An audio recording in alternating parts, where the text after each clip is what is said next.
Hello and welcome to the Incursion Podcast, your weekly indie games podcast. We bring you indie games news and a cool little release section. We also talk about some indie games on Kickstarter and so much more. And of course, I ask my co-host Josh some weird questions about his life. No, not more of Not like, these. yeah, it's not like I haven't gotten super weird with it recently, It's but about to get you never know. weird. Yeah, it might. You never know, kind of thing. So I'd like to start off with a great segment I call "What the hell has Josh been playing this week?" Yeah, take it away, Big Josh boy. I think we should keep that title. Also, not Big Josh Boy. I have been playing a few games, but the main one I'll talk about is Pop-Up Dungeon. So Pop-Up Dungeon is a game that is currently in beta phase right now.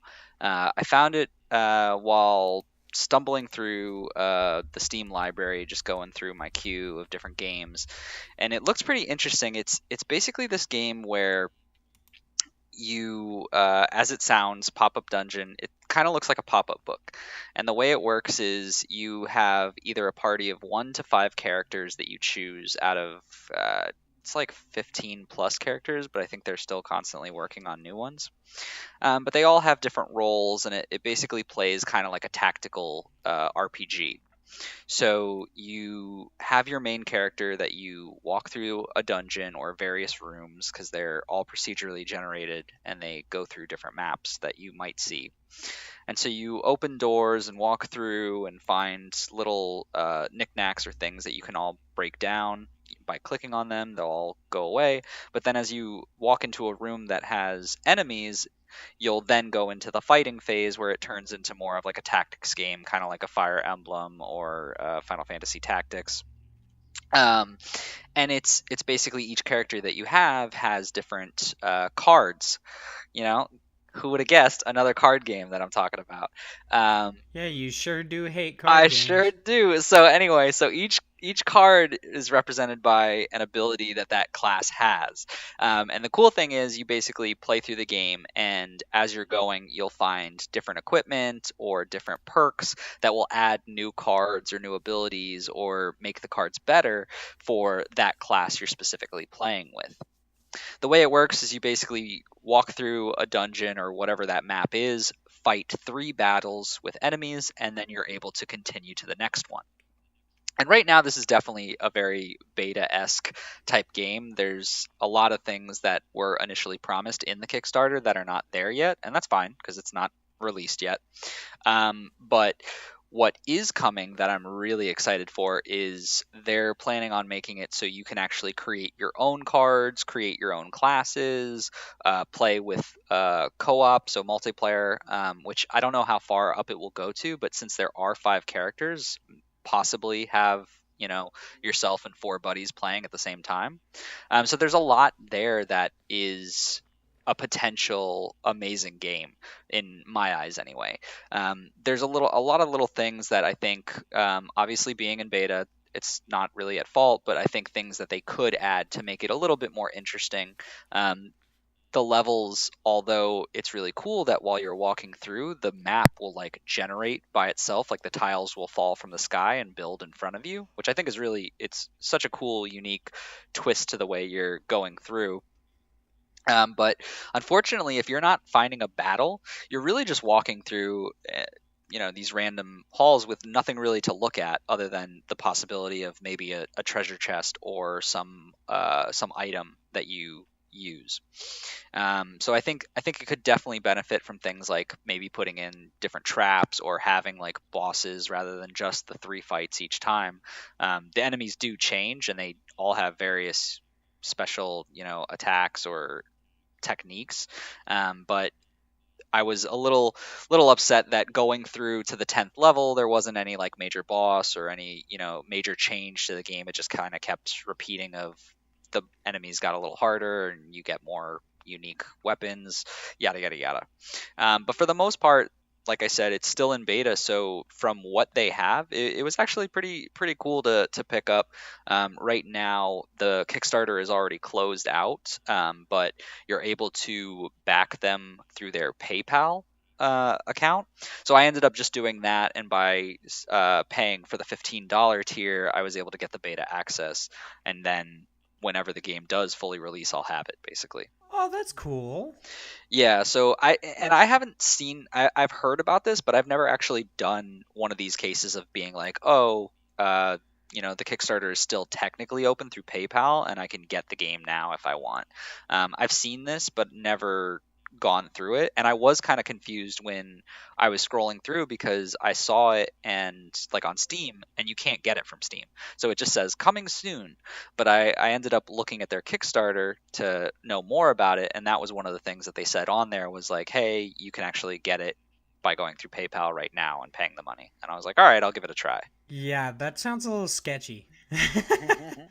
Like, just giving the money on PayPal, they're just like, yeah, I mean, Kickstarter has some weird limitations that we actually have to give you something, so just feel free to wire me money on PayPal. I promise I'll give you that beta access. Yeah, I mean, it was an official looking Kickstarter PayPal page thing. I don't know. I don't know how to describe it, but it looked like it wasn't going to screw me over too much, so I went for it, took the risk. But it was interesting because like the game strangely came from Humble Bundle, even though like I used their PayPal account. It ended up being a Humble Bundle like email, and I redeemed my code through there and then put it on Steam. So going through a lot of different hoops to get this game. Yeah, that's kind of weird. Maybe it's something like Wandersong, how it was published with Humble Bundle, or through Humble Bundle. I don't think so, but Or it might be. yeah, I think they have partnered with them as a game that you can buy through their service, but I don't know if it's specifically being published by Humble Bundle. I'll have to check into that, but I don't know off the top of my head. Sorry, I totally had to yawn. Oh my gosh, I keep yawning. It's kind of pissing me off. I know, such a captivating story. Oh, it is published by Humble Bundle. No, the game actually looks really cool. It's published by Humble Bundle? Yeah, it is. Okay, so that's Boom, definitely dude. why. This fucking kid. I'm an expert on indie games, guys. That's why I have an indie games podcast so nobody listens to Hey man, I would have been able to tell you the developer, not the publisher. All right, close enough. Well, the game has a really cool art style. It's exactly like a pop-up book. That's really dope. I mean, the characters are all weird and boxy. Yeah, it looks. You could assume that I don't enjoy. but that's one of the cool things about like the creation part to it, because it seems like they're going to let you actually do a lot of this on your own. Like for the pre-alpha trailer, they show a whole section of like creating your own cards, and it's like it's balanced in a certain way where you can't make it crazy OP. I don't know how realistic that's going to be as far as the scaling of it, but I mean, we'll see once that's actually out. I was a little upset with the beta that part wasn't in it, but obviously that kind of content would take a lot more time, so we'll see. Yeah, that kind of makes sense. For me, what I've been playing this week, sadly, no indie games. I'm still waiting on my freaking order from Limited Run Games. I pre-ordered one thing and purchased another, and for some reason, neither. Or, I mean, the one I pre-ordered makes sense, but the other one is like, psh, you had it in backstock, bitch. That's why it was on sale. Just send me this fucking game.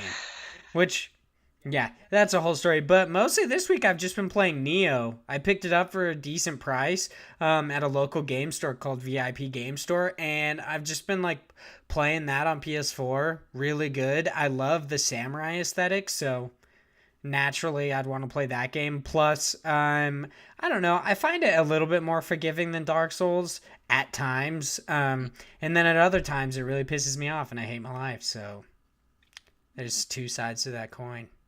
Sounds like a great time. Have you ever played Neo? I keep thinking you don't have a PS4. God damn it. I do. I don't know. Yeah, every time it comes up, I just think you don't have one. No, I do. I haven't tried the game out though. Maybe I'll pick it up. Yeah, you're all about that get good games. It's pretty interesting. Okay. Well, maybe we'll see. I don't know if I'm. I mean, it has the standard leveling that Dark Souls does, where you gain like souls, this is called like Amarita, I think is. I don't know necessarily if that's correct pronunciation, but after you do all that, you also get like samurai skills, which you can then invest in different skills that unlock different portions of gameplay. So like I use swords a lot, Uh-huh. so I unlocked a samurai skill ability to draw my sword really quickly just out of the sheath, and it does a quick slice. It's really cool. Instead of where in Dark Souls you get specific items and then they do special things, this is like, oh yeah, you could just do that. It's Yeah. pretty cool. Okay. That's Other good. than there's a surprising lack of backstab unless you do a mission and then you also purchase it with a samurai point ability.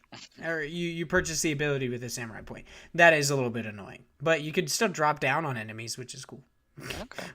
Well, I guess that's something.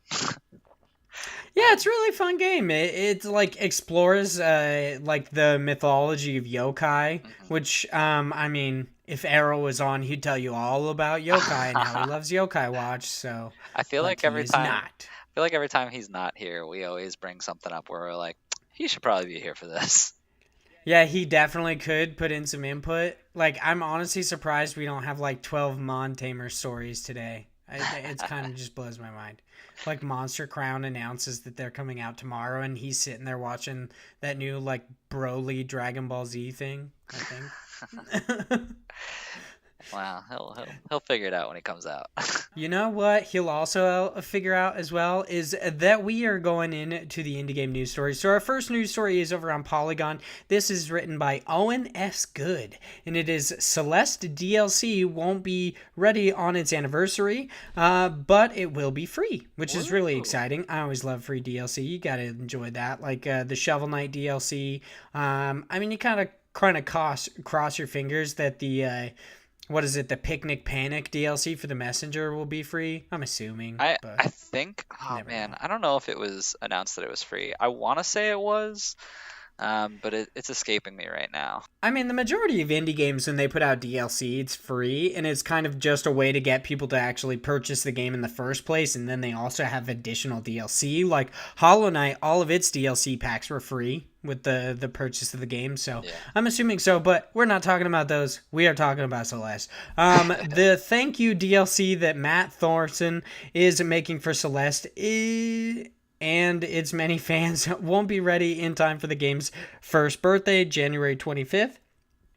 Thorson said yesterday, but the platformer's creator did share a few details about what's in store. Farewell levels will be, as promised, hard. After the current hardest levels in difficulty, Thorson clarified, there will be new items and game mechanics, but no strawberries. And to reiterate, all of this will be free on all platforms. It is all one continuous chapter, no B-side, Thorson said. And then he says, and then it goes on to this weird thing where a fan asked them if they were finally gonna add Ridley, which I'm not gonna click on the link because I feel like it might take me to some weird place. But and then of course the article says, all kidding aside, you can get it for free if you are an Xbox Live Gold member and you have that subscription. Make sure you guys go pick that up. It is awesome, and you guys will get some free DLC later on. But I've been playing Celeste quite a bit. Well, not recently, but I played a lot of Celeste beforehand, and I'm really excited for this DLC. I probably won't play it because I'm really just in it for the story, unless it like brings in a new like entire bit of narrative to it with this DLC. I probably won't pop in for it, but that's really cool, especially for those who are like gameplay is king. Yeah, I don't know. That's kind of where my head was at with this is I was wondering if that would actually add anything to the story of Celeste, because I think that would be interesting to have an extra piece to it, to have more of, that world.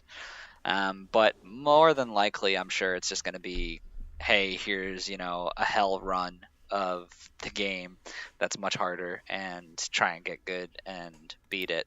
Which there's obviously people out there. Like, did you watch the Games Done Quick marathon run of Celeste? It was like last No, week. but I know you're obsessed with Games Don't Quit. Dude, I love Games Done Quick. It's the best. Oh, so good. Um, but no, so I watched. I forget who the speedrunner is for the Celeste one. But God, he was crazy. It's like you spend so many times dying. You spend so much time trying to figure out that one correct, combo to get through it.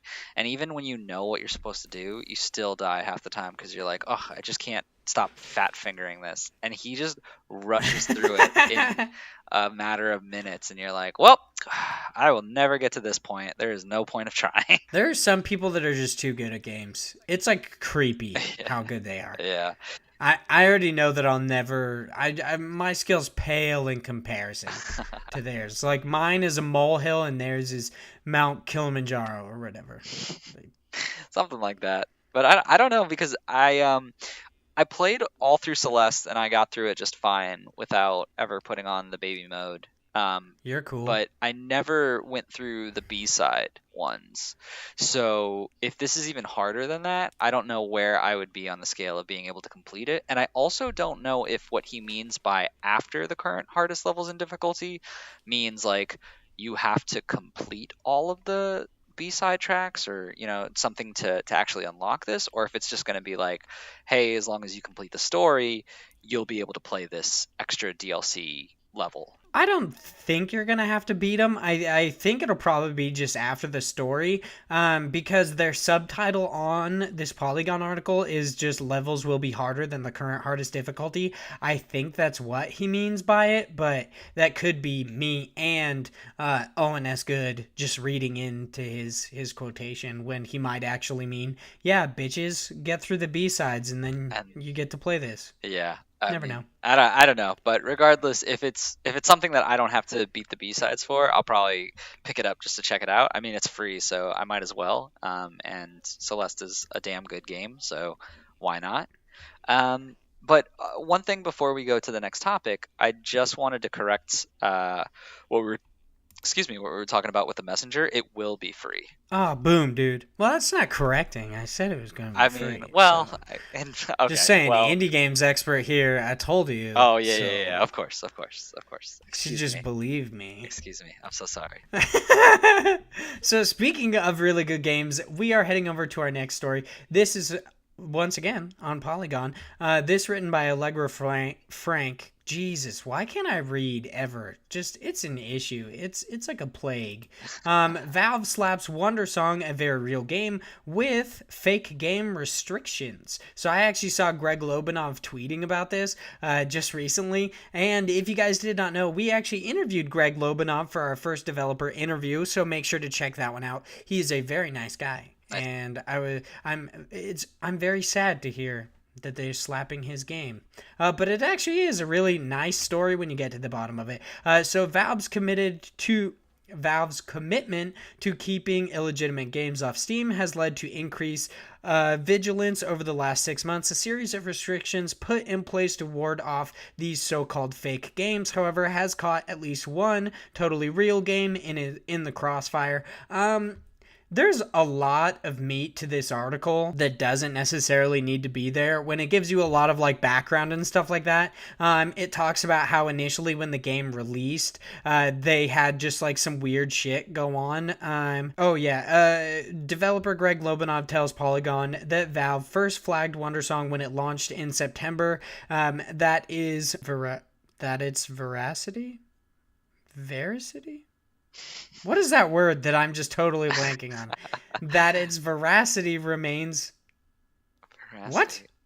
I'm trying to look for what paragraph you're on. Oh, veracity. Okay. That its veracity remains under deliberation is a surprise. And then he kind of goes on to talk about how they basically think Wandersong is a fake game because of its kind of meteoric success in a sense.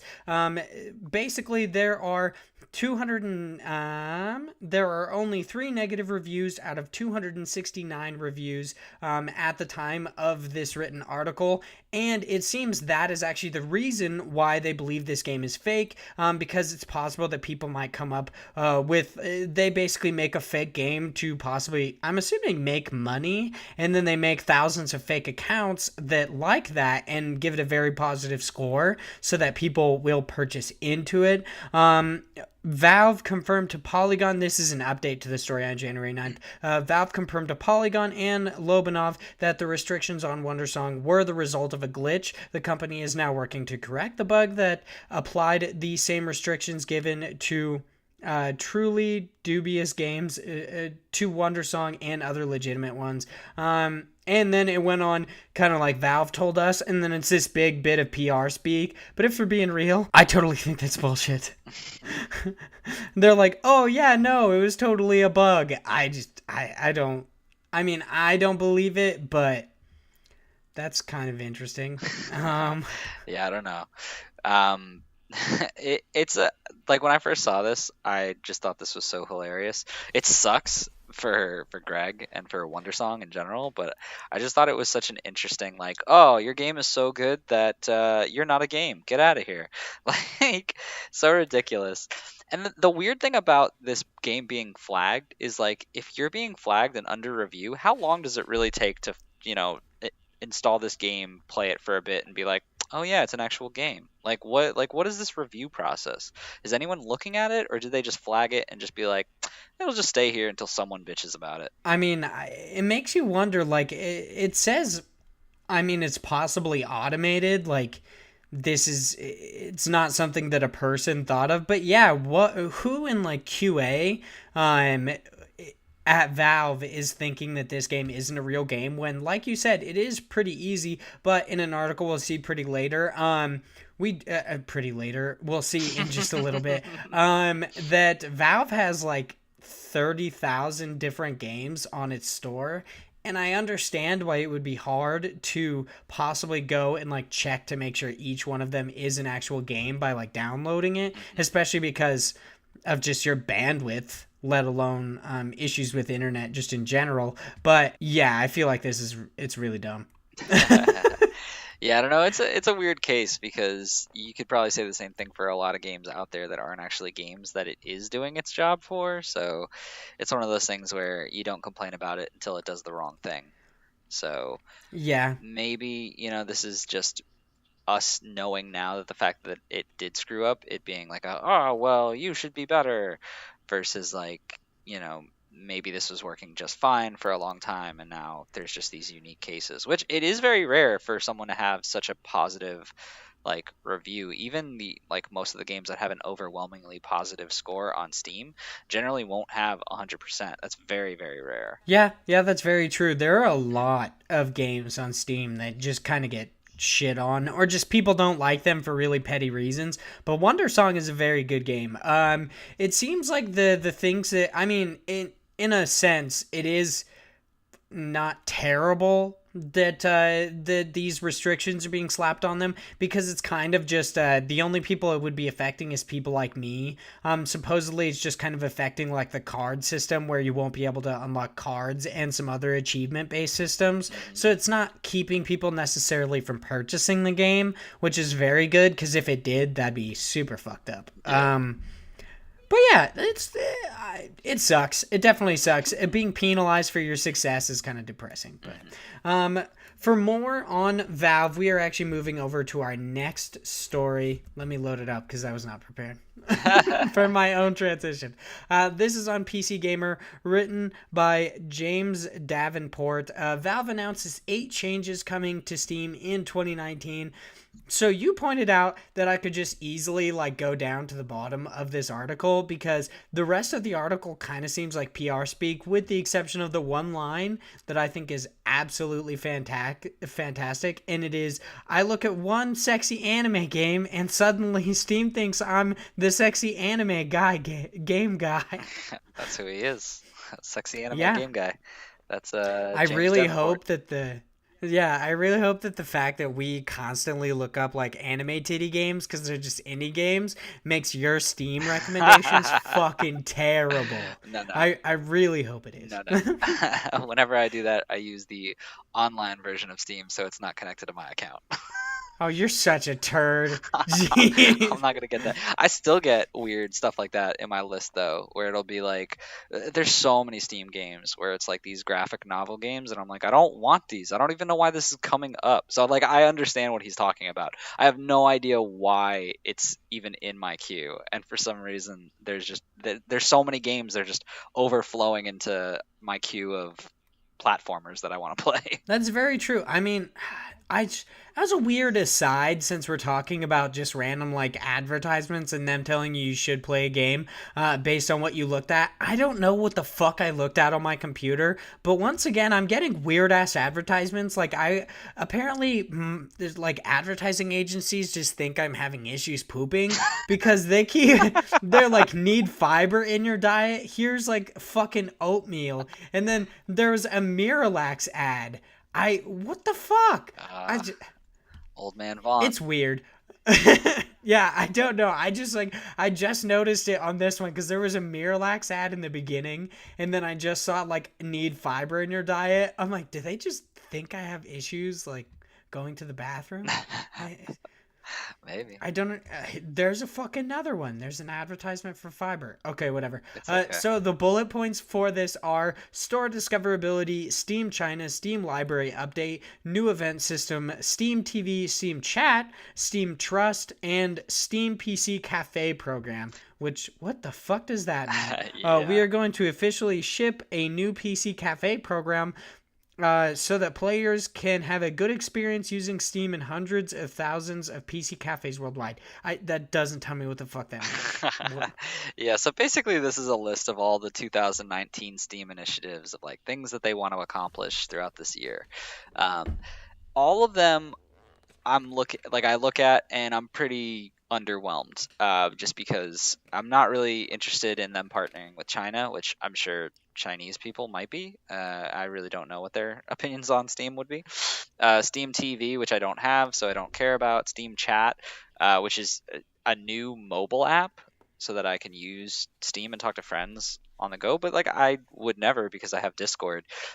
This is one of the things that I was very upset with when Steam revamped their whole chat app just a few months back, back last year, is like they're trying to compete with Discord now out of nowhere, but they're doing it where half of these new changes they're making keep breaking the service that was already working, and it's like, if you guys are just going to put out all this stuff that's breaking what normally was actually a useful tool for me, then like I don't want it. I've had so many times when it first came out, the new chat, that I just could not connect online and I couldn't play games with my friends because of it. And it's like, well, so you're telling me because you want me to have a new UI for my chat system, I can't use the basic functionality of Steam, which is load my game and play it with someone online? So it's like, I don't really trust them on a lot of their changes. But the one thing that I do think is interesting, and I really don't know how to feel about it, just because I don't know a lot about machine learning, other than it's the future, is basically that store discoverability. We're working on a new recommendation engine powered by machine learning that can match players to games based on their individual tastes. So, what's interesting? That still sounds like it's gonna send you to anime boobs. What's interesting about this is I'm like, well, what's different about what they're already doing with the recommendation system now? Like, isn't that kind of what we already have for my queue? Isn't it giving me recommended games? Like, what was my recommended before? Just a random list of games that like had nothing to do with me? Like, Yeah, honestly, it seems like it's exactly the same thing that they initially had. I mean, in my head, but this is just me being cynical at this moment. I think they're kind of like really hearing the fact that everybody says the issue with Steam is discoverability of video games, and they're just like, yeah, let's say that we're working on discoverability, when really this sounds exactly like what they have now. so I don't understand. so they say they're building more broadcasting and curating features. So we'll see what that entails. I don't know what exactly they would do to broadcast things differently, because they already do a pretty good job. I wouldn't say good job in the sense of we're finding a lot of games, but they do blast a lot of those recommendations to you right away. So I don't know what they would do other than just changing it to more games. But I mean, I'm interested to see where it goes, because if they are going to up their system, now would be the time, since all of this, competition is coming into play with Discord and with Epic Games coming to have their own system and their own shop, so to speak. Um, I don't know really if that's enough. Obviously, they're once again we've talked about this before. They're pretty much fine. Like, they're not going to go down. There's no way you can take down that beast in this short amount of time. But like, over the long term, are these going to be what sets them apart and keeps them on top? I don't know. Yeah, you have to. I mean, now that I think about it, maybe something that they're trying to build isn't necessarily like how Steam seems now is if you look at a game, it recommends games that are similar to that to you. Whereas maybe they're trying to work on the games that you individually purchase and the games that like I don't know, maybe based on the amount of time you put into a game, how many achievements you unlock, something like that. Yeah, maybe. It might change instead of just what you look at. But I'm not really sure, but yeah, they're definitely, I would say, I'm not gonna say like at the Epic Game Store is eating their lunch right now, but Epic is really in the news recently with Ubisoft like partnering with them to publish the PC versions of what is it, The Division 2 on the Epic Game Store exclusively. There's just a lot of shit, and let alone we have a news story that's coming up later that is actually a news cram that we're not necessarily really going to cover, but there's a news story about a small indie game developer kind of working with Epic to dissuade people from using Unity and instead I'm assuming use the Unreal Engine, which a big part of the Epic Game Store is that if you use the Unreal Engine to develop your games, they do not take a cut out of your profits, out of your revenue. They don't take a revenue share. So I don't know. I honestly, it's really making me wonder how we initially talked about like Steam, and their new like revenue split and how it would hurt indie developers. We initially spoke about how like if we initially spoke about if people were going to kind of abandon ship and move to Epic, and you said it would be somewhat annoying because, of course, you've got so many games on Steam and stuff like that. But Epic is really incentivizing not only players to hop over to their service, but also like indie devs or just developers in general to hop over. So I'm really excited to see what happens from this because as the old adage goes, competition breeds excellence. So either Steam is going to like, I don't know, either Steam is going to change or they will die. A lot of people are hoping that this is going to force them to start publishing games again, which I believe they've gone on record saying that they want to get back into it, especially with like how Artifact came out. So I mean, I guess it's not like it has like record low sales at this point in time. Yeah, but it wasn't a good I first can't one really. to come back with, so. Yeah, right. But of course, now it is time to move on to another story. This is over on Twinfinite, written by Grayson Morales, and it is Monster Boy in the Cursed Kingdom sales ratio on Switch is 8-1 versus other platforms. I really like that this is directly after the Valve and them announcing new stuff because it is so fucking cool. The indie games, just games in general, seemingly third-party games, are moving over to Switch and they're selling so much more. 8-1 is an amazing difference to be selling on Switch, which I really wish that I could just talk to people and really understand why that they're purchasing so many games on Switch. Is it like, I don't know, is it the fact that they can take it anywhere? Because I mean, I don't have a commute. I don't have anywhere that I would necessarily take my Switch, so I only ever keep it in the dock and I play it when I get home. But I don't know. You take it with you. Can you give me any sort of insight onto to why games are selling so much better on Switch? It's truly mind-boggling. It's amazing that they are because we are getting so many amazing indie games that are doing so well on Switch. But I really don't understand why they are. It's mind-boggling. So from my point of view, anyway, the Switch is really nice for situations, not even where I'm traveling, but and I've said this before, is like when I'm with my wife, we'll eat dinner, and then she usually wants to watch something on TV, and I don't want to stop spending time with her, and I don't want to take the TV away because we only have one TV in the living room where we both would sit, and I still want to spend time with her. So it's easy for me to pick up the Switch and just have it as that handheld console and still be with her while she's watching her show, and maybe I'll pay attention to it if I'm playing a game where I can kind of multitask that doesn't require as much attentiveness to it. But because of that, it's always been one of my favorite consoles so far, just because of that ability to be able to quickly switch it, to have it in that dock station and then be like, oh, someone else wants to use the TV, or I don't want to use the big screen. I'm just gonna, take it out of the docking station and just play it handheld mode. And I think it's really, it feels right with the handheld mode in a lot of cases for many of these games that are indie style, because a lot of them have very pick up, put down kind of mentalities, especially if you're talking about like a lot of the roguelike indies where it's usually one run, two runs, and then you're like, okay, I'm good. And it's nice to just be able to pick it up, play it for a little bit, and then put it down.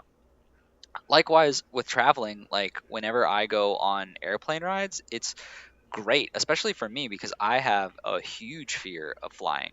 So like being able to take all of my energy and focus on just playing in the game and not worrying about where I'm at is a tremendous experience, just because I don't want to be freaking out for, anywhere from 2 to 6 hours depending on where I'm going in the country. All right then. I was just really curious as to why games are selling so much better on Switch, which is kind of interesting because now especially since we have this section of our podcast called God Bless the Crowd, we're seeing so many more games that aren't necessarily announcing console ports as Switch goals, as it's just the Switch, or they're initially just coming to Switch and PC. That's so cool. And it's because they know that they can make so much more money on the Switch, and it's such a viable platform for them. So I'm super excited for more games and I think to come to the Nintendo Switch. And I think another reason why that might be is because of the audience for Switch.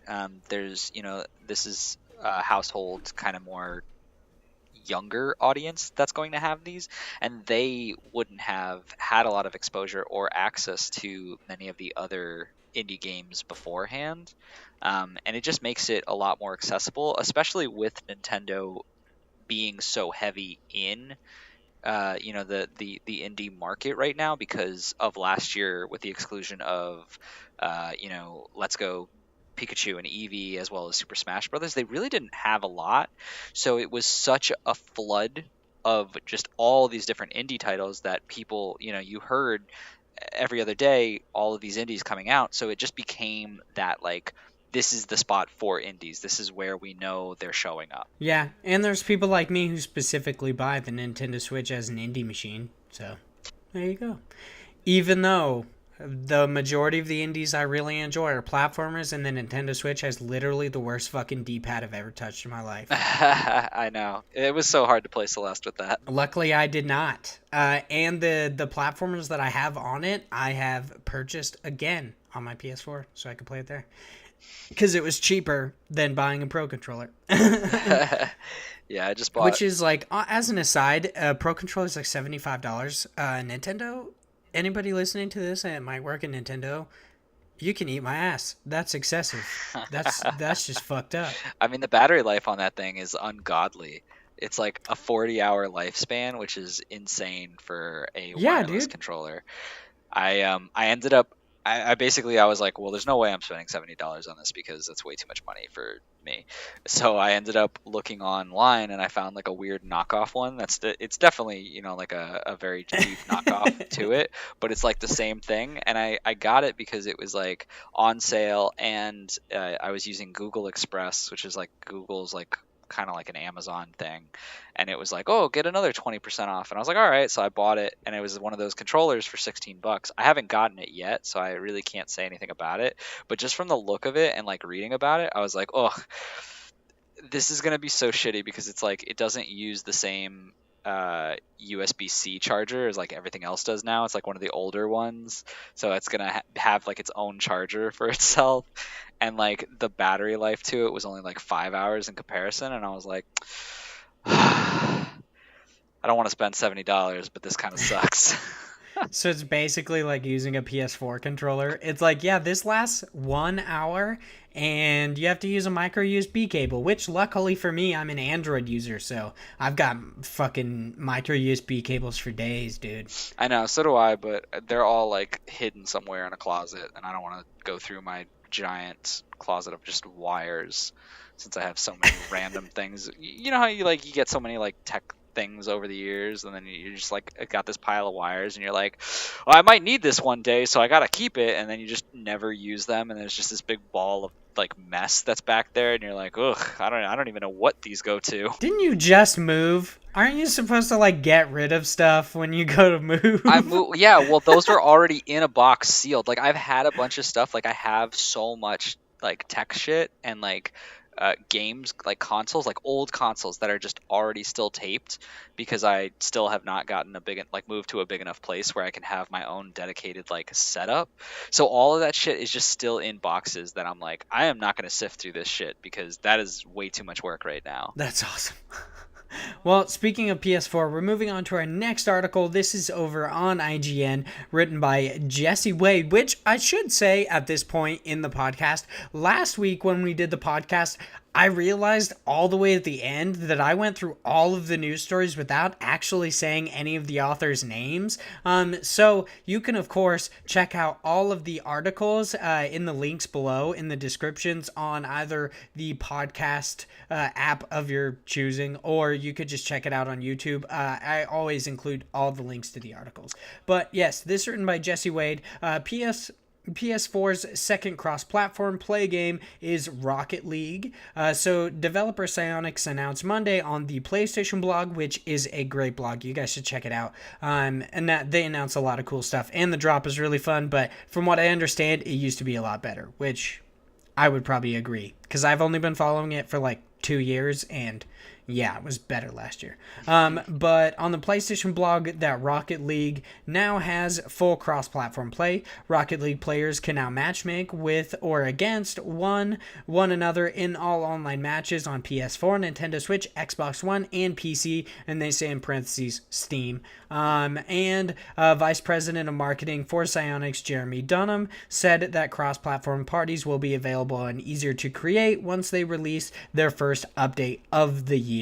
And then the article goes on to talk about how Fortnite is also cross-platform play and that all that stuff happened. But that's really cool. I'm so excited about that. Basically everyone who talked about how basically like Fortnite had opened the door for cross-platform play, they said that Rocket League would more than likely be the second game to do it, and they all predicted it. It is like a phenomenon. Like everybody who plays Rocket League seems to enjoy Rocket League, unless you're a crazy person, because it's really fun. But it's just so cool to see like an indie game of all things coming up right after the biggest game in the world, which I would like to say there are a lot of people that, the definition of an indie game is a little bit up in the air, but it seems to be the consensus is if they are developed and published by the same entity without the assistance of like a publisher's money. So in some circles, Fortnite might be considered an indie game, but not my circle. That's just fucking stupid. So, Yeah, I was just about to say, I was like, aren't they technically though? But yeah, I mean, it yeah, depends on your that's like definition. it's a toss up. It's a genre that doesn't necessarily have a definition, so that's kind of interesting. But are you a big Rocket League player? Are you super excited to just crush some people on PS4 because of how accurate you are with the mouse and keyboard? No, not really. I do like Rocket League, but I have not really played it much. I play it every so often, but I'm pretty trash, so I would not be crushing anyone. It would be Yeah, I'm more so the fucking bad at opposite that game. way. I think it's interesting though, because I mean, we're going into potentially a whole new, world of games. Where we can play with anyone, anywhere, at any time across multiple, systems. I think what's interesting now is like, where do we go from here? Like, who's going to be the next one? Like, how many people are actually going to be able to do this? Because realistically, this took a long time. So, like, is this something that's even viable for many games? Like, possibly not, just because of there's got to be a lot that goes into this, or maybe not. I don't know, but based on the time frame of how long it took, both Fortnite as well as Rocket League, this could be something that realistically not a lot of people can do, unless it's something where they built the groundwork for it. But I'm not really sure. What do you think is going to be the next game though that comes up? You know what I find really weird is that everybody's talking about how PlayStation doesn't have cross-platform play, or it didn't before Fortnite. Did you know that you could actually play Final Fantasy XIV cross-platform? Hmm, no idea. You could actually play with PC. So I just think it's a little bit odd that that's always like excluded from the conversations. I mean, it's not it's not the cross-platform that like Fortnite is, where Fortnite definitely is the largest because you can play with PS4 to Xbox One to PC to mobile to Switch. You can play with all of those. Whereas I believe Final Fantasy XIV: A Realm Reborn, which is a Final Fantasy MMO, it's very good. I really enjoy it. It really pisses me off that you have to pay $15 a month to play it, but that's just a thing. They are, as far as I know, only allow you to play through PS4 and PC. But also, you could. I mean, it is it's not actually a different platform, but you could also play with people on PS3 as well with that game. You could go PS4 to PS3. So that's really cool. Wow. But yeah, the next game that's going to come up, I honestly can't think of something that's like a phenomenon like these games are, because I mean, a lot of people are thinking it might be like the next Call of Duty or something like that, but I honestly, it might be the whole issue with those, like the larger games, is that like you said, you have to put a lot of effort into making cross platform work. But it does seem like a lot of different like developers are actually future proofing, like Epic did with Fortnite. Supposedly it was just kind of the flick of a switch, like they could have done this a long time ago, and of course they did with the other platforms. And Psyonix has actually said the same thing, where cross-platform play was a possibility far like before it actually far before this, which was January 14th. So I'm actually just really excited to see what comes next, because initially I had thought that like it was possible that like Sony might kind of dickish gatekeepers when it comes to this, and the only games that would become cross-platform are games that basically like games that they'd be forced to, like Fortnite. They would have to be that big. And with the inclusion of Rocket League in that, I think that's just, it's not true. Like I was definitely shown that that's not a thing, because Rocket League is nowhere near in like Fortnite's league. But it is a pretty big game. So I wouldn't be surprised to see that more AAA developers would actually like future proof for cross platform play. So I wouldn't be surprised to see the next Call of Duty or something like that actually be cross platform. But you never know. I think if I had to pick, I think it would be Overwatch. Oh yeah, that's very true. Yeah, Overwatch would be a good one. I never think about Overwatch. Yeah, that's why I never. That's Yeah, why I I didn't don't bring that really up. play Overwatch either, but I just know it has a pretty big following. It has, it's part of every system minus the Switch. But that might be coming soon based on, Diablo 3 showing up on the Switch. And then I know they're starting to try and build out their like esports platform much more higher in the years to come. So maybe that would be one of the things they do to hype up, Overwatch, is to be like, oh, everyone could play together, blah, blah, blah. There's multiple things that they could do. But I feel like Blizzard is, a big enough company where they'd be able to take that on and be able to get that done, so to speak. But I mean, there's speculation that with the announcement that, and once again, I'm not going to consider this an indie game just because of what it is. I would like to say that right now, even though I have been a fan of this franchise. With the announcement that Bungie has separated from Activision and they will now be possibly independently publishing Destiny, yeah, there it's such a is weird like concept. speculation. Yeah, it's very weird. But there is speculation that that Sony might actually become that they might actually partner with or purchase Bungie to become like a first party studio. And Dude, I could Xbox see would Destiny lose. becoming one. Xbox would lose the fucking race if they lost Halo. I mean, Bungie doesn't make Halo anymore. They don't? 343 does. No, once Bungie once Bungie separated from Microsoft, 343 made the last 2 Halo games. Oh shit! I'm so out of the loop. I don't play Halo, so I haven't played since 3. I basically just fell off because I kind of stopped caring about it. Yeah, I think it's 343. A lot of people think it's kind of funny. Well, I mean, I've seen a couple different news personalities talk about how weird it is that people are naming their studios after things that are in games they make. So, like, the Coalition is a part of the Gears of War franchise, and that's the name of the studio that now makes it. So that's, like, another one where Microsoft, Epic no longer makes Gears of War. Now it's the Coalition, and 343 now makes the Halo games. But yeah, I what I was saying was I could see Destiny becoming the next one that goes cross-platform play if Sony was to purchase them, but I don't necessarily know that will happen. Bungie seems pretty content on not being under anyone's thumb at the moment, so it's kind of just a toss-up. But now it is time for us to move on to our next segment. This is kind of a quick segment. I just go through, it's called News Cram. Cram.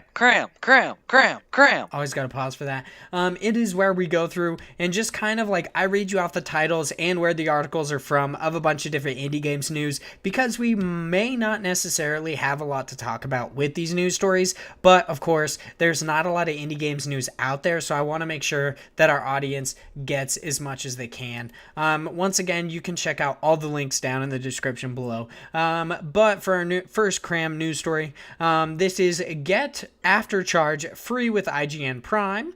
Then we have What Remains of Edith Finch is currently free on Epic Game Store. Wandersong launches on PS4 January 22nd. Woo! I'm very excited for that. It's not a precision platformer, so it's not going to be a game that I feel like I need to purchase again on PS4. But if they do, once again, like I told Greg Lobanov, if they put out physical editions of this game, I will buy it. Oh, you. It'll be pretty quick. Then we've got Prison Architect is acquired by Parallax Interactive. My Time at Portia leaves Steam Early Access next week, which, I mean, yeah, that's pretty soon. For some reason, I thought that I may have snagged that news story a little bit too early. Then we've got Unity and Improbable, whatever, it doesn't matter. Have public argument, improbable. Oh, it's Improbable. Fuck, I'm so stupid. Improbable teams up with Epic to encourage developers away from Unity. That is the story that I was talking about earlier, and that one is over on Game Informer. I'm very excited to see the ramifications of this, if this means much more indie games are going to actually come to the Epic Game Store instead of Steam, because they will have that 0% revenue share because they are developed in the Unreal Engine. But I also don't necessarily know how easy it is to develop in the Unreal Engine, so yeah, I'm not an expert on that guy. Then we've got Ollie Ollie. Switch Stance brings both skateboarding games to Nintendo's console next month. That is over on Game Informer. Then we've got Retro FPS Dusk has now sold 69,420 copies. So Honestly, specific. until right now, I did not realize that the reason that is a story is that it's 69,420. Yeah, These yeah. guys. I'm assuming you did not notice that either. I didn't notice it. But I noticed the 420 while you were reading, and then when you brought up the 69, I was like, oh, I see. Yeah, it's that good old 69. Can't forget. Then we've got Grist developers are working on a small thank you for the fans of the Serene indie platformer. And the last news story, that one is over on Twinfinite. And the last news story is The Eternal Castle Remastered is a remake of a game that never existed. That over on Polygon. I'm going to tell you right now, that article doesn't make any fucking sense. Super Good luck confusing. deciphering it. Yeah. It was an interesting read going back and forth between, oh, the game is real. Oh, wait, no, it's not. Is it real? I don't know. It was very strange. Yeah, it's very strange. But, of course, the strangest thing we do on this podcast is actually our next segment. It is called God Bless the Crowd. This is where Josh specifically, and sometimes me when I try to invade his privacy, reach into a bunch of different crowdfunding sites, and we pull out a bunch of different indie games that are currently being crowdfunded that we think you guys might want to check out, or that I want to talk massive shit about. So Which today often is we've the got... case. Yeah, right? Also, why It's is always this just me bickering. why is this the weirdest one? I know you were trying to make that transition, but I'm pretty sure the weirdest one is when you ask us those freaking questions. That's definitely not weird at all. I'm just trying to get to know you. I don't know why you're being such a bitch about it. Always getting in my business. So today on the doc for God Bless the Crowd, we have Mancer, Little Legend, and Heroes Ravage, all three on Kickstarter, and I've got some things to say about different ones. So I would like to go down the line on these ones. Mancer. All right.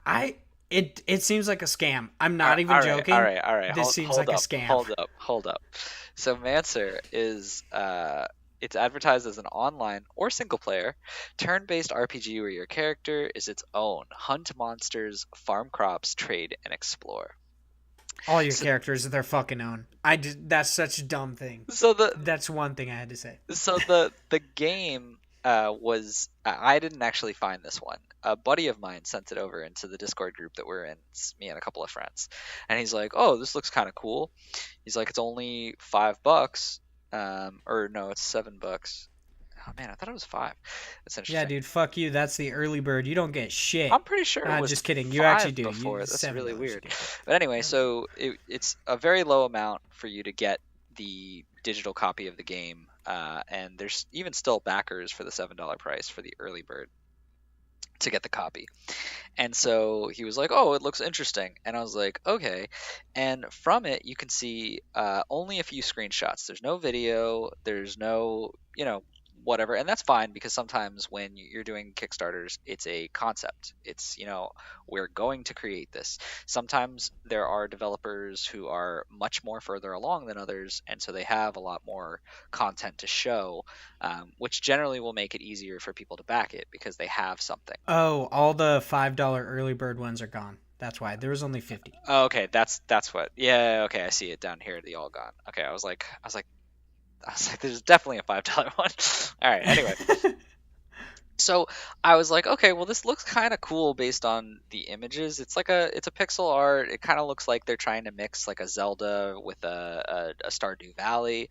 I was like, I could get behind that concept since it's multiplayer. I think, that it has the potential to be something that you can, spend a lot of time in. And I was reading this Kickstarter, and the thing that really kind of irks me about it is this specific sentence.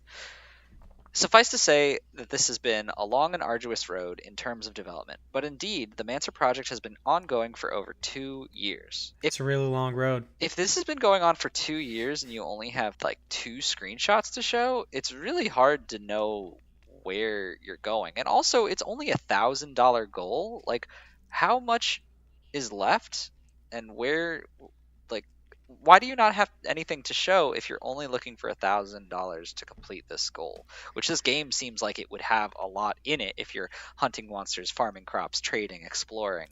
Like, there's something strange about this, for sure. It seems like a fucking scam, dude. I'm not even joking. Every time that they go into what this game is, they completely deflect. They say the idea, and then Mancer can be aptly described as an ambitious vision. That didn't answer my fucking question. I specifically just want to know what your fucking game is. And then it's like one where we wish to take inspiration from titles utilizing turn-based combat, such as the older Final Fantasy titles, mix in a little bit of Stardew Valley, add multiplayer compatibility, and encourage trading and teaming up to conquer challenges. And then, of course, it goes into the suffice to say that literally did not answer any bit of what your fucking game is. And then it's like, what is Mancer? Mancer is a project with multiple playstyles in mind for multiple kinds of people. Within Mancer, you create your own character right away. Who is this character? What is their name? Are they a fighter, perhaps? Perhaps they use magic or summon creatures to fight on there. Literally, none of this tells you what this damn game is about. It just kind of like, yeah, this is... It kind of seems like when you ask a question and somebody just answers you with a question and you get confused and give them $7 to Give them $7. $150. Yeah, I don't know. It's really weird because one of the things that was in the comments was someone was like, okay, well, where is my funding going? And so they did create an update. And this is what makes it even weirder is it's like they're only asking for $1,000, but in their funding, like what they would need, they go, to simplify, while we don't need the funds, they would definitely help. I'm talking about being able to afford music composers, pixel artists, and maybe even a programmer or two to help speed the process of development. How do they... That's a lot of requests for only $1,000. I feel like their goal needs to be much higher then. Yeah, let alone the fact that I mean, I don't know if this is with every like Kickstarter, because I'm gonna be honest, I haven't really paid attention. No, it's definitely not. They must set this date. In their stuff it says estimated delivery is September 2019. So you have to kind of wonder how far they are in this game. If this game even exists, which I'm still on the fence as to whether or not it's a game. Yeah, I don't know. It still might make it, and there's actually 74 backers, but it's only $553 because of all the people that have pledged the $5 thing. So this still has the potential to make it because it's basically more than half of its goal, and it has 24 days to go. If it does make it, I'd be interested to see where it goes. But at this time, I don't know. I don't have enough to go off of this to really make an informed decision on wanting to spend my money, even though it is a rather low cost. I mean, now, since you brought up the, like, what will we spend your money on, I would like to point out that all of the tiers starting from 40 to 150 are basically you creating something in their game. So it's like, do you really need that money to pay, like, a pixel artist, or... are you just going to make me do the work? That definitely... You get so there's a salty lot of issues with this about fucking this. game, dude. Yeah. See, I don't have a huge issue with that. It's just so weird for me to pay you to make things in your game, which I understand wanting to, like, put your stamp on a game. Because, like, in Pillars of Eternity, there are characters that are created specifically by Kickstarter, like, by their patrons, which is really, really cool. And it specifically says that because they have golden nameplates, which is so cool. But I'm just... this criticism is real because they said they need that money to, like, kind of help them finish it quicker. And it's like, I'd be helping you finish it quicker and I'd be giving you money. I don't really understand that. It doesn't make any sense, Josh, let alone the fact that from $40 or what is it? Yeah, from $40 to $150, you basically get nothing other than making their shit. You don't get anything else. Like, you get the other tiers, of course, which include, like, digital copies of the game, but that's about it, other than a fucking, like, art book. You get, like, nope, that's still asking you to fucking make something. All of these are asking you to make something, Josh. This is a scam! Maybe people want to make something. Literally, from $25 all the way to $150. The only thing that you get out of this is the game. And you can make something in it. That's the only thing that this Kickstarter offers. It doesn't even offer, like, a soundtrack like all the others do. I don't know. I'm very skeptical. Let's move on. We'll see what happens later in the future. Let's go to Little Legend. So, Little Legend is it says the 2D open world adventure. Craft your own magic abilities, explore a captivating open world, and follow the heartwarming story of Pim Pim, who miraculously turns into a flying weasel. It's a little weird. Yeah. And that's not even a joke, it's literally a weasel. I was so confused when I started going into that part. I was like, wait, what? I was like, why would they use that creature? Yeah, they're like explore in the trailer. It's like explore your abilities to the fullest, and then she jumps off this fucking thing and turns into a weasel and flies. Now, weasels don't fly. I wonder if they know that. That's a little weird. I don't know. It's but from the gameplay looking at it, it looks like there's interesting parts to it because you're able to craft spells and create your own different abilities in the game to travel through. And apparently this is one of those games where it's like you can kill things, but you don't have to. Like you can play a pacifist mode in the game of going through. I don't really know what the story of any of this would be because it's obviously very vague at this point. But it seems like it could be fun. One of the things that annoys me is from the look of it, the gameplay. It looks like it would be very clunky. It does not feel like it's a smooth game at all. I'm so glad that you brought that up because that's exactly how I felt about it. It looks very clunky. Yeah. Which works in some games, like a Dark Souls. That's the style that they're going for. But me personally, that's the type of gameplay. Like I'm very turned off by that style, just because if it's not a fluid motion, I just don't want to have to deal with that. So this is one of those things where it looks like it could be fun, but that alone is one of those things that instantly I'm just like, I don't think this is going to be smooth enough for me. Yeah, that'll definitely be something that annoys me if I'm being honest. It also has kind of like, I don't know, there's something to be said about like 2D platformers that make it obvious when you are like between the foreground and the background. And this game has kind of a unique art style where it doesn't do that, but I could also see that becoming like really annoying, especially because it seems like you have to use a lot of the environment to actually like go through the like platforming section, so not knowing where the environment is would be a little annoying. I don't yeah, not being able to tell the difference between the foreground and the background looks weird, let alone the fact that the main character looks exactly like Rapunzel, like a copy and paste of Rapunzel. Yeah. From Tangled. It's a little creepy. It's it's a little pretty lawsuity if I'm lawsuit. Yeah, we'll see. I do like the concept though of the like the pacifist mode and making it so that everywhere that you go in the world has different paths, so they say, where there might be a more difficult one or more that's suited for the pacifist mode. So it is kind of interesting depending on how they're going to keep that. What's most interesting to me is that they have the magic weasel, which I feel like that'll break a lot of points of the game if you're able to just fly through everything. But they do say, like, why do platforming? Yeah, exactly. But they do say there's probably going to be things in the air that are constantly looking to kill you while you're the weasel, because it does say in there that even the smallest attack can be fatal when in that mode. So it might be one of those things where it's like it's broken, but there's also a bunch of things that are going to kill you along the way, so you have to make sure you're very cautious. I'm interested to see, like, this game is actually pretty close to being funded. It's still got 22 days to go, and it's got $23,746 out of $34,915 as their goal.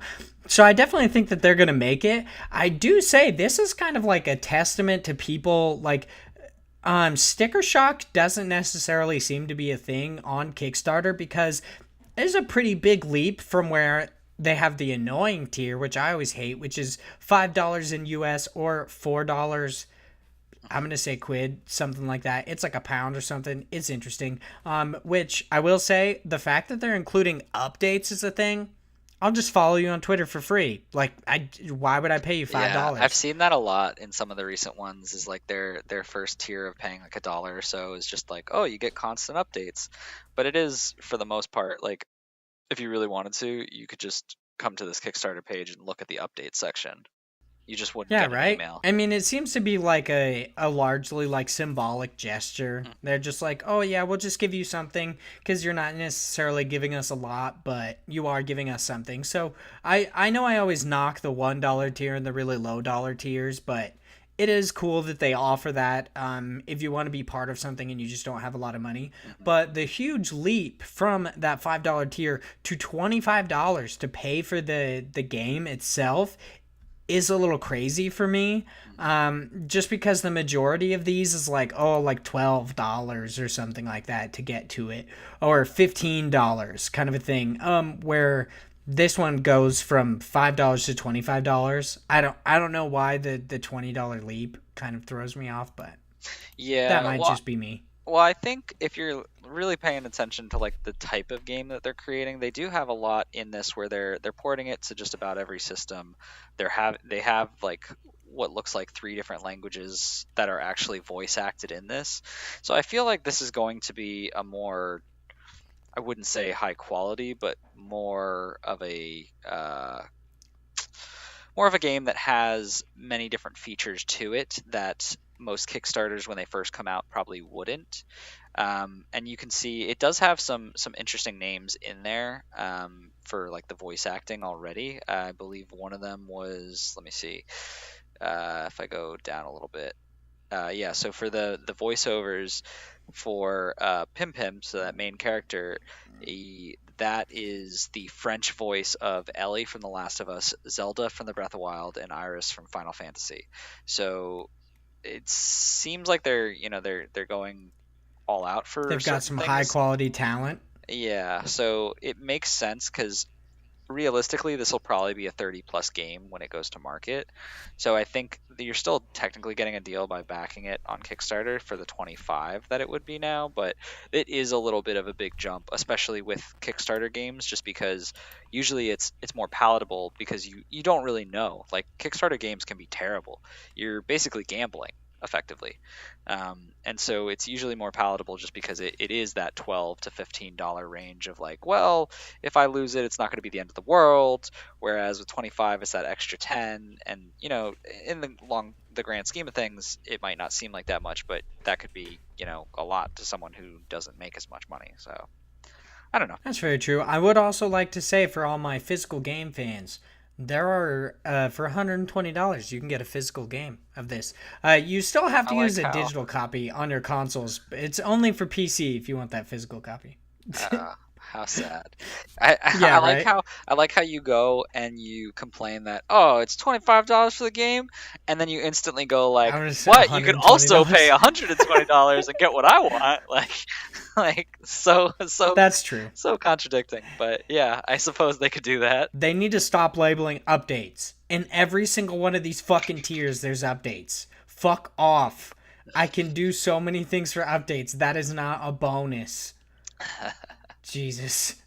But there is a lot of cool stuff for this game. But I honestly, yeah, I think I'm definitely in your boat. I don't think I'll be picking it up or like even thinking about backing it just because how clunky it looks. It's a little weird.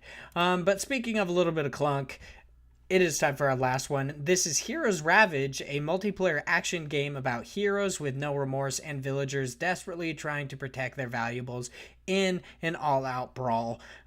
This is made by the people over at Pixel Dinos. If you guys don't know, I actually did an interview with Mario from Pixel Dinos. We talked all about different sprites and his worst fears. It was really interesting. I really enjoyed it. And this game actually is a really kind of interesting concept because I never thought about how big of a dick you are in video games until I saw this game. I was like, man, I've always been such an asshole, like stealing from all these NPCs and stuff. Whereas in this, you either play as the NPCs trying to guard their stuff or the heroes trying to steal their stuff. So yeah, it's a really kind of interesting game concept. I do have to say, I hope sticker shock isn't real because they're asking for 61K, like $61,045 is their goal. They still have 33 days left and they have already $515. But yeah, it's a big goal. It's very large. Yeah. But it's a very unique and interesting game. I do have to say that. Yeah, and this is another one of those high-priced starts, because the only way that you can get the game is to pay $17, which I mean it's not much higher than the 15 we talked about, but it still is a little bit more. That being said, when I first saw this, I was super confused because I was like, why would villagers be against the heroes? And then when you were explaining like the being a dick in video games, and I was like, oh yeah, in Zelda you always walk through, you break everything in their house and then steal all the the money. And I am an I was like, asshole what in a video yeah, I am games. an asshole. But I was like, oh, this is such a cool concept, and there's a lot of stuff in it that that differentiates itself from like just kind of like a Zelda clone, so to speak. It's definitely has that pixel look to it, but there's a lot of different elements in it of basically what seems like a crazy hide and seek game with traps. But it looks like a lot of fun. Like it could be very chaotic, especially if you have multiple people. And you were saying earlier that it's not only multiplayer of people being on teams fighting against each other, but there's also a single player mode if maybe you don't want to do it and just want to actually play against the NPC. And you can either be that hero who's trying to break all the stuff inside their house, or the villager who has to to save their money so that they can pay for all these Kickstarter projects. Yeah, I definitely think that's cool. Another thing that I think is, I mean, it's definitely interesting. Their higher tiers include a lot of interesting stuff, mostly cosmetic stuff. Of course, you can get like different wallpapers and stuff, but I do have to say I really enjoy all the Kickstarters that at the higher tiers they offer you more copies of the game. Especially this one because like at their highest tier, which is in US in dollars, it's $1,141. Otherwise it's 100 of a different currency because I don't know what that symbol means. I'm just gonna say it's pounds. I'm gonna say that right now. Yeah, I'm pretty sure it is. Yeah, it's like £1,000. They offer you 4 copies, digital copies of Heroes Ravage, and you also get 4 copies for the closed alpha. So you could like this game is largely focused on multiplayer, and they seemingly understand that. So if you're paying for the higher tiers, you definitely deserve an experience with your friends. So I really like that. I think that's cool. I also just think the concept of this game is really interesting and unique, and I really hope it gets funded. But of course, they did that $1 tier, so fuck off. That's annoying as hell. You get all unlocked sketch goals or stretch goals and achievements.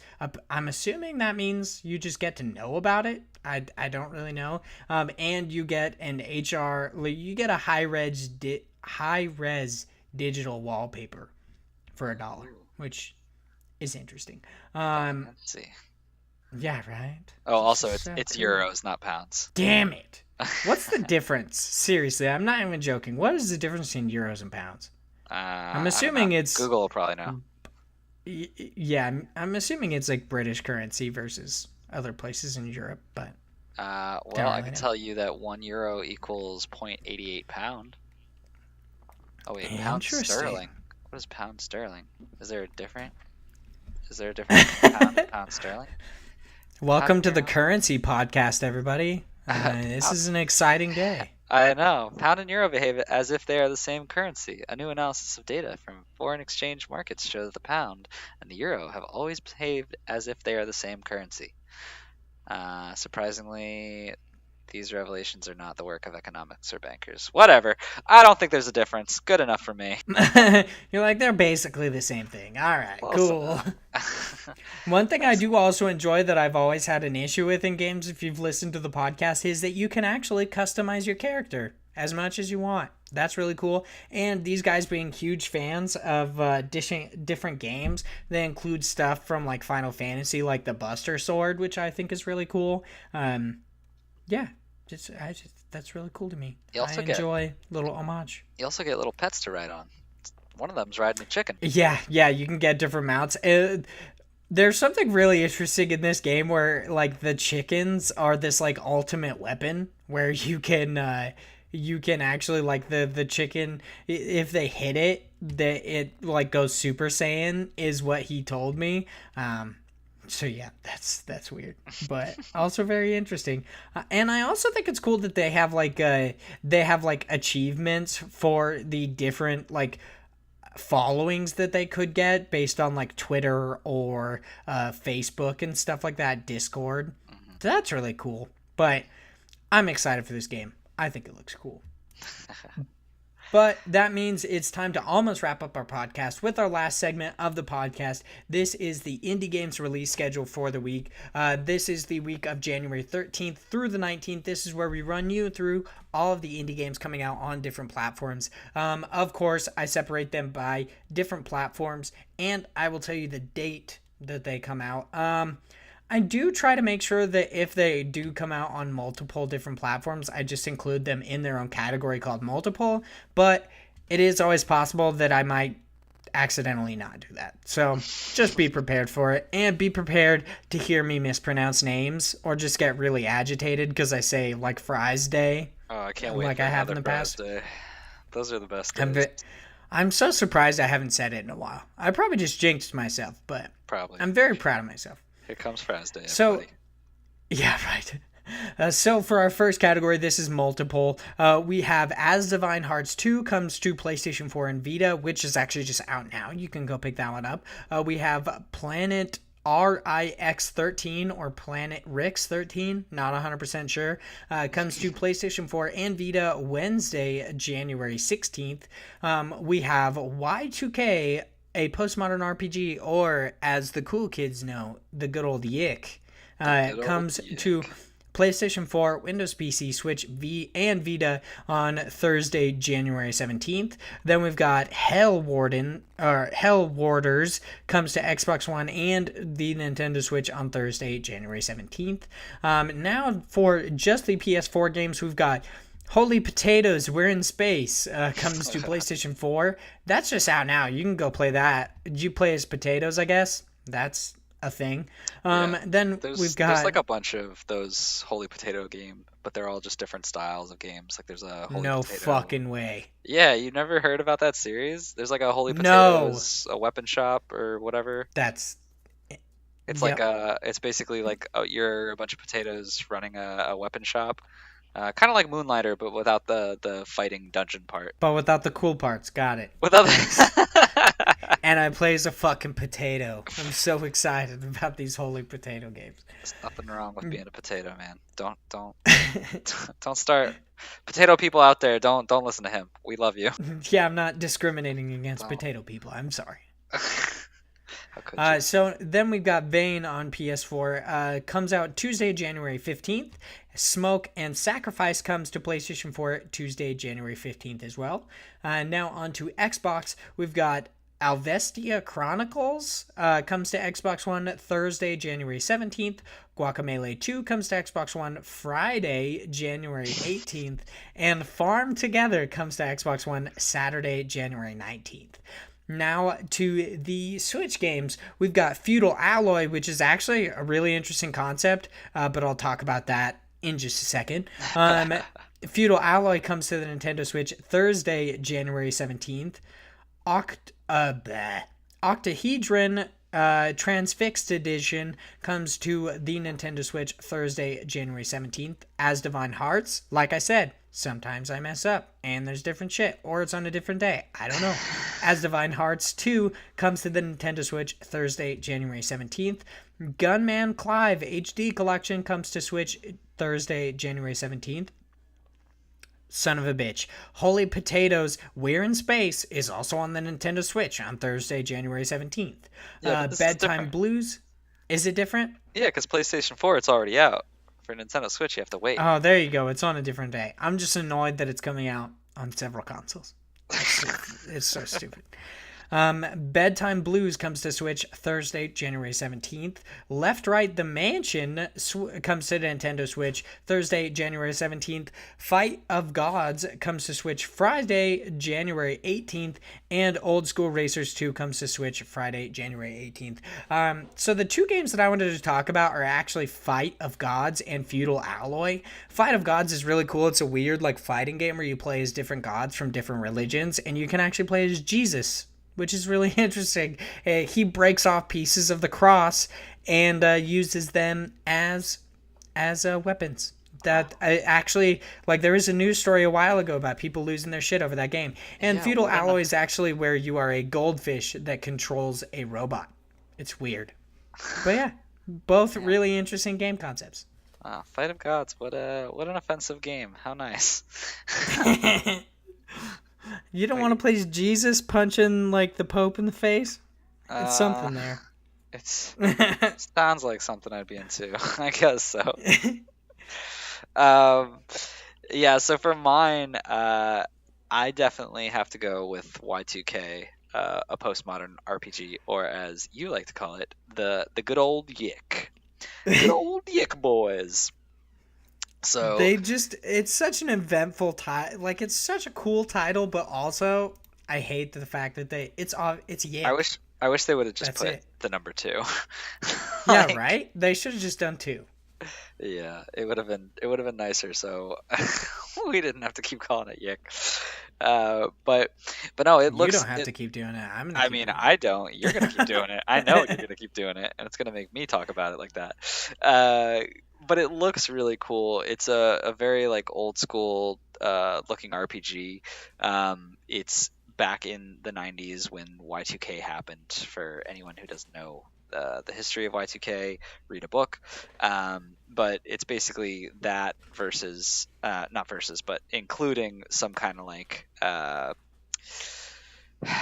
just weird sci-fi stuff that's happening. But the gameplay to it looks interesting though, because it has a very Mario RPG style of it's turn-based combat, but your attacks have like little mini games in between. So I definitely want to see how that plays into it and how closely it is to like a Mario RPG, because man, if it's close to it, I'll take anything that's like that. I miss Mario RPG back before they destroyed the series. See, once again, something that Errol should be on for. So I really wish that we like used actual like I wish that we did this as a video, not just an MP3 or something, because I went to rub my eyes while you were talking, and my girlfriend, like, she wasn't at all near me, and then somehow popped up in front of my face and scared the shit out of me. I'm surprised you didn't make any noise. You're very, very quiet, scared person. Yeah, I just kind of flipped out to myself and thought about whether or not I should tell somebody about it, and I'm going to tell our one listener, which is me. And now we're here. It's been a long road.